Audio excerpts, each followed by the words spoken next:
ভারতের খবরের ভিতরের খবর শিরোনাম দিয়েছি। আজকে এখন শুধু ভারত প্রসঙ্গে আলোচনা করব, অন্য বিষয় নয়। বাংলাদেশ প্রসঙ্গে আলোচনা করব না, তার জন্য দিয়েছি ভারতের খবরের ভিতরে খবর। আমাকে স্পষ্ট দেখা যাচ্ছে কিনা, শোনা যাচ্ছে কিনা আমাকে জানাবেন প্লিজ, যাতে আমার কথা বলতে সুবিধা হয়।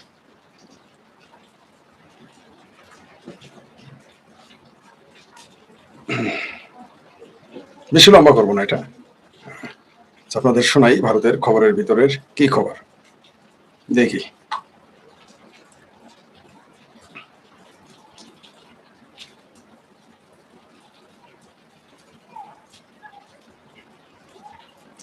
প্রথমত যে বিষয়টা নিচ্ছি, অগ্নিমিত্র পল বিজেপি নেত্রী, তিনি বলেছেন যে খবরটা শুনেন, সেটা হলো পশ্চিমবঙ্গে তৃণমূলের সময় সরকারি স্কুলে ছাত্রের সংখ্যা কমে গেছে। রোহিত ভাই, how are you? Yes fine, yes okay, thank you very much. যারা কমেন্ট করেছেন।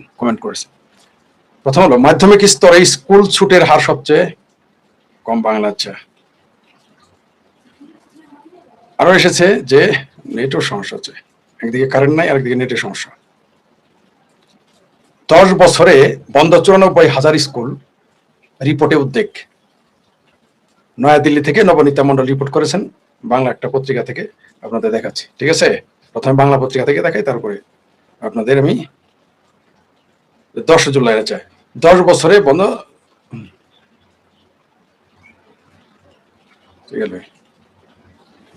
মানে এটা এখন এটা কাউন্টার দেওয়ার জন্য, মানে দিল্লি মানে পশ্চিমবঙ্গে যে স্কুলের ছাত্র সংখ্যা কমে গেছে, এটা কাউন্টার দেওয়ার জন্য নিউজগুলো দিয়েছে। কিন্তু পশ্চিমবঙ্গে যে কমে গেছে, এটা তারা তৃণমূলের সময় এটা মানতে নারাজ। বিষয়টা এরকম যে তরপোলা গাঁজা খায়, তরপোলা তো সিগারেট খায়, বিষয়টা এরকম। এটা দিয়ে তো এটা কাউন্টার করতে পারেন না। পশ্চিমবঙ্গে যে ছাত্র কমে গেছে, এটা তো স্বীকার করতে হবে আগে আপনাকে, তারপর আপনি বলেন হ্যাঁ দিল্লিতে কমেছে, অমুক জায়গায় কমেছে, তমুক জায়গায় কমেছে। এটা হতে পারে, কিন্তু আপনি যদি বলে ফেলেন যে এখানে কিছুই হয় নাই, তাহলে তো সমস্যা। এটাই হলো আমাদের বাঙালিদের চরিত্র, এটা আমাদের পুরনো চরিত্র। আরেকটা খবর দেই, আমাদের মহামান্য কমরেড বিকাশ রঞ্জন ভট্টাচার্য, তিনি বলেছেন এই যে টেকনোলজি দুর্বল থাকলে যা হয়, তিনি বলেছেন যে পশ্চিমবঙ্গে যে এনকাউন্টার করা হলো, প্রথম এনকাউন্টার, ওই যে সে ধর্ষককে মেরে ফেললো, ভাগ্যিস হিন্দুকে মেরেছে। যদি কোনো মুসলমানকে এনকাউন্টার দিত শুভেন্দু অধিকারী, তাহলে এতক্ষণ দেখতেন মিছিল মিটিং কাকে বলে। বামের আগে এখনই নেমে গেছে, তখন তার নামতো। আপনারা মনে করেন না যে কারো জীবনের প্রেমে এটা আসছে, টানে বামেরা চিৎকার চেঁচামেচি করতেছে। তিনি কি বলেছেন জানেন? যে ইসলামের মধ্যযুগীয় কালচার হচ্ছে এনকাউন্টার। কি বলেছে বিকাশ রঞ্জন ভট্ট? ইসলামের মধ্যযুগীয় পদ্ধতি হচ্ছে এনকাউন্টার। এই কথাটা যদি কোনো বিজেপির লোক বলতো, এতক্ষণ ক্ষমতায় থাকতে পারতো, সারা বাংলাদেশ সহ মিছিল হয়ে যেত। ভারতে তো মিছিল হইতোই, বামের আগে মিছিল করতো। কিন্তু এখন বামের আগে বলেছে কি, যে এনকাউন্টার হচ্ছে মধ্যযুগীয় ইসলামের একটা পদ্ধতি। আমি বলি নেই, শুভেন্দু অধিকারী বলেন নাই। কে বলেছে? বিকাশ রঞ্জন ভট্ট। মনে থাকবে তো? আমরা বলি দুষ হয়ে যেত। এবার একটু দেখি আর কি। এই মুহূর্তে ভারতে যে বিষয়টা নিয়ে সবচেয়ে বেশি আলোচনা হচ্ছে, বারবার হিন্দু নারী বিয়ে করার জন্য অভিনেতা আমির খানকে কেউ কেউ ভারত ছাড়ার হুমকি দিয়েছেন। আসলে ঘটনা কি একটু দেখে আসি। ঘটনার খবরের ভিতরে খবরটা আমরা একটু দেখে আসি। একটু খবরের ভিতরে খবরটা দেখি।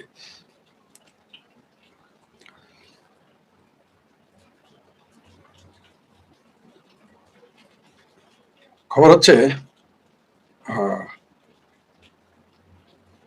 বলিউডের অভিনেতা আমির খানের তৃতীয় বিয়ে নিয়ে ভারত জুড়ে জোর আলোচনা শুরু হয়েছে।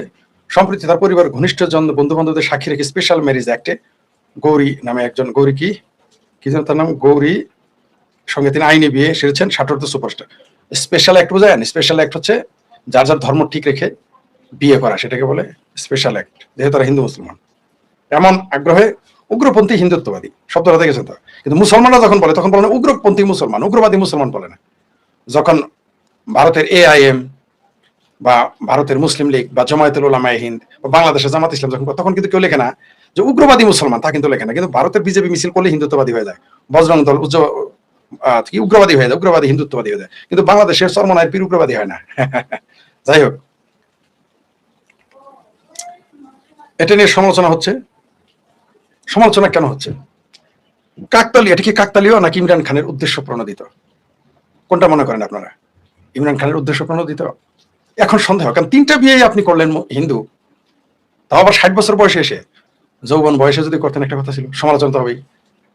বিয়ে শাদী একান্ত ব্যক্তিগত মানুষের, কোনো সন্দেহ নেই। সে 3টা কেন 30টা করলে কেউ কিছু করতে পারবে না। কিন্তু বারবারই হিন্দু, তাদের সন্তানের নাম রাখা হয় মুসলমান, দু একটা নাম ক্রস রাখেন, কবি নজরুলের মতো লেখেন কৃষ্ণ মোহাম্মদ রাখেন তো দেখি, তা কিন্তু পারবেন না। অবশ্য ইমরান খানের বোনকে বিয়ে দেওয়া হয়েছে মুসলমানের কাছে, হিন্দুর কাছে। ইমরান খানের বোন কিন্তু বিয়ে হয়েছে হিন্দুর কাছে, এটাও কিন্তু সত্য। এই ইমরান খান সম্পর্কে একবার অভিযোগ ছিল তিনি ভারতে অনিরাপদ বোধ করেন, তার এক স্ত্রী এই কথা বলেছিলেন, পরে তিনি অবশ্য অস্বীকার করেছেন।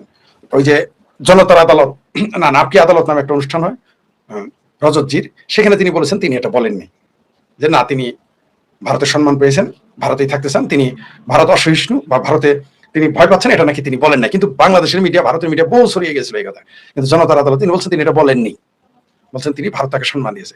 প্রশ্ন হলো 3টা বিয়ে কেন কথা হচ্ছে? হবেই তো, 3টার মধ্যে একটা মুসলমান না। কেউ কেউ আবার নাজিয়া লেখান বলেছেন মাশাআল্লাহ কয়দিন পরে 4র্থ বিবাহ করবে, করতেই পারে, 4র্থ কেন 40তম বিবাহ করতে পারে। সমস্যা হচ্ছে বারবার তিনি হিন্দু নারীকে বিয়ে করেন, মুসলমান নয়।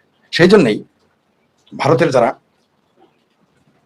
প্র্যাকটিসিং হিন্দু, মানে হিন্দু ধর্ম যারা একটু বেশি বেশি পালন করেন, সেই দল, সেই তারা বলেছে যে এটা একটা লাভ জিহাদ। আপনি তো তাদের এই বিতর্ক, আমি এটাকে সত্য আমিও মনে করি না, কিন্তু এই যুক্তি তো আপনি ফেলে দিতে পারেন না। কেন তিনি একটা মুসলমান বিয়ে করলেন না? তাদেরকে আত্মীয় স্বজন নাই? ভারতে এত 25 কোটি 20 কোটি 25 কোটি মুসলমান, তার মানে অর্ধেক নারী, 12 কোটি নারীর মধ্যে একটা পেল না, বা ভিন্ন দেশের নারী পেল না। অবশ্য তার একটা কথা আমার শ্রদ্ধা আছে, তাহলে তিনি একবার বলেছিলেন যে, তিনি খুব প্রাউড করে বলেছিলেন যে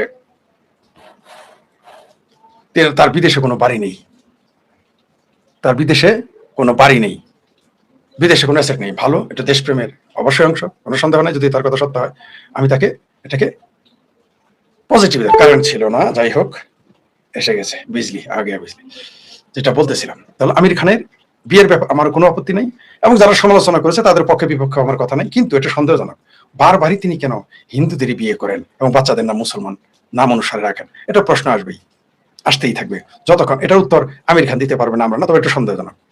তারপরে দেখি আর কি খবর আছে ভারতের। এই মুহূর্তে ভারতের ভেতরে খবরের ভিতরে খবর উনি বলবো এখন।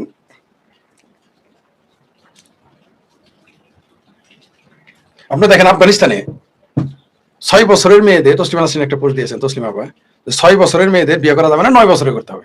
ওইখানে কিন্তু খবরে লেখা নাই যে কট্টর মুসলমানরা 9 বছরের মেয়েদের বিয়ে করার কথা বলে নাই। অন্য কিন্তু হিন্দুত্ববাদী আর আসে না। হিন্দুত্ববাদী হিন্দুরা কিছু, মানে হিন্দুরা গণতন্ত্র চাইলে হিন্দুত্ববাদী। ভারতের হিন্দুরা তো গণতন্ত্রে বিশ্বাস করে না, তারা গণতন্ত্রে বিশ্বাস করে। বাংলাদেশের কোন মুসলমান গণতন্ত্রে বিশ্বাস করে, কোন ইসলামী দল বিশ্বাস করে আপনি বলেন তো আমাকে? পৃথিবীর কোন ইসলামী দল গণতন্ত্রে বিশ্বাস করে না, তাদের নাটক।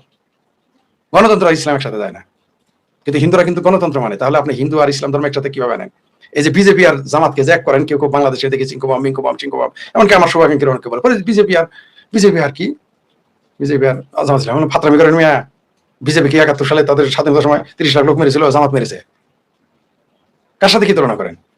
আর বাংলাদেশ জামাত ইসলাম তো গণতন্ত্রে বিশ্বাস করে না। তারা বলেছে তারা শরিয়া আইন চায়, তারা শরিয়া আইন বাস্তবায়ন করবে। এই দেশে যত ইসলামী দল আছে 6 বছর শরিয়া আইন বাস্তবায়ন করবে। ভারত কি বলেছে তারা মনোর আইন বাস্তবায়ন করবে? একবার বলেছে কোথাও যে মহাভারতে, সরি বেদে যা লেখা আছে সে আইন বাস্তবায়ন? কোনোদিন বলেছে যে হিন্দু শরিয়া আইন চায়? কোনোদিন বলে নাই। মুসলমানরা বলে, আমেরিকা গেলেও বলে, ইউরোপ গেলেও বলে, কানাডা অস্ট্রেলিয়া গেলেও বলে। হিন্দুরা কি তা বলে? তাহলে কিভাবে আপনি জামাত আর হেফাজত একসাথে করেন? না জামাত হেফাজত আর আপনার চরমনায় আর বিজেপি একসাথে করেন? তারা গণতান্ত্রিক ভাবে নির্বাচিত, এত গণতন্ত্রে বিশ্বাস করে না মুসলমানেরা, কি এর সাথে কি তুলনা করেন? যাই অন্য প্রসঙ্গ, সেটা আলাদা। এইবার আসি,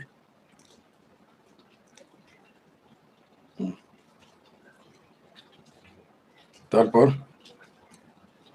আরেকটা খবর হলো দমদম বিমানবন্দরে রানওয়েতে বাড়ছে এবং বাড়াতে সরছে বাকরা মসজিদ, বন্ধ হলে এন্ট্রি পাস এবং নামাজ পড়া। দমদম বিমানবন্দরে একটা সবচেয়ে গুরুত্বপূর্ণ একটি জায়গার ভিতরে তো কেউ নামাজ পড়া যেতে পারে না, পূজাও করতে যেতে পারে না। এমন না যে আমি বলবো যে পূজা করেন, তাও না, কোনোটাই না, হওয়া উচিত না। আর ইসলামের মুসলমান তো হওয়া উচিত না, কেন আল্লাহু আকবার বলে বোম মারে কেনা জানে? সারা পৃথিবীতে আল্লাহু আকবার বলে বোমা আমরা কেনা করে? জয় রামজি কি অথবা ভগবান কৃষ্ণ বলে কোনোদিন বোম মারতে শুনেছেন? শুনেন নাই। এই কথা বললে এখন বলবো হিন্দুদের দালাল। এটা কি মিথ্যা বলছি না সত্য বলছি? সেই উত্তর দিবেন। ইউরোপ আমেরিকা কোথাও গিয়ে বলেছে জয় রামজি কি বা জয় শ্রীরাম বলে কারোর উপর হামলা করেছে? শুনছেন কোনোদিন? আল্লাহু আকবার বলে তো কোথায় হামলা করা বাদ রাখছে এটা বলেন? নিজেদের মসজিদ থেকে শুরু করে খোদ মুসলমানরাই মুসলমানদের মসজিদের মধ্যে হামলা করে বসে। খবরটা জানাই। দমদম, এটা হলো প্রতিদিন, মানে পশ্চিমবঙ্গের প্রতিদিন পত্রিকা আসছে, ওইটা থেকে বলতেছি। দমদম বিমানবন্দরের রানওয়ে ভাড়াতে সরছে বাঁকড়া মসজিদ, বন্ধ হলো এন্ট্রি পাস, নামাজ পড়া। দমদম বিমানবন্দর থেকে সরছে কাকড়া মসজিদ, আজ শনিবার থেকে বন্ধ হলো বিমানবন্দরের ভিতর দিয়ে মসজিদে ঢোকার এন্ট্রি পাস। এদিন থেকে বন্ধ হলো মসজিদের ভিতর নামাজ পড়া। এদিন সকালে উপস্থিত ছিলেন এলাকার বিধায়ক সৌরভ শিকদার। দমদম বিমানবন্দরের থেকে সরছে কাকড়া মসজিদ আজ শনিবার থেকে বন্ধ হলো। এদিন থেকে বিধায়ক সৌরভ শিকদার বলছে, তিনি স্থানীয়দের সঙ্গে মত বিনিময়ে কথা বলেন। পরবর্তীতে বিধায়ক জানিয়েছেন, নামাজ পড়তে আসা বেশিরভাগ মানুষের পদক্ষেপে রাজি হয়েছেন। বিমানবন্দরের নিরাপত্তা বিষয়টি ক্ষেত্রে ভাবা উচিত, তাই নয় এই বিষয়ে যাতে কোনো প্রকার অপপ্রচার নয় সে বিষয়ে অনুরোধ করেছেন বিধায়ক। খুব ভালো, মুসলমানরা শান্ত আছে, খুব ভালো, এটা বুদ্ধিমানের কাজ। এতে কি হয়েছে? এতে সৌহার্দ্য বৃদ্ধি পাবে, কমবে না। সকল একটা মসজিদ বিমানের ভিতরে থাকা সরিয়ে নিয়ে গিয়ে আরেক জায়গায় নামাজ পড়লে এটা ভালো হবে, মুসলমানের জন্য ভালো, ভারতের জন্য ভালো, হিন্দুদের সবার জন্যই ভালো।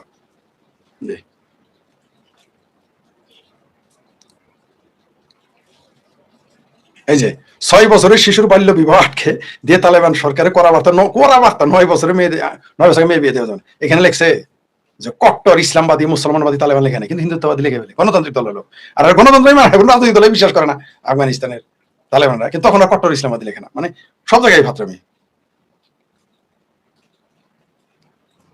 আপনার কি খবর আছে দেখি?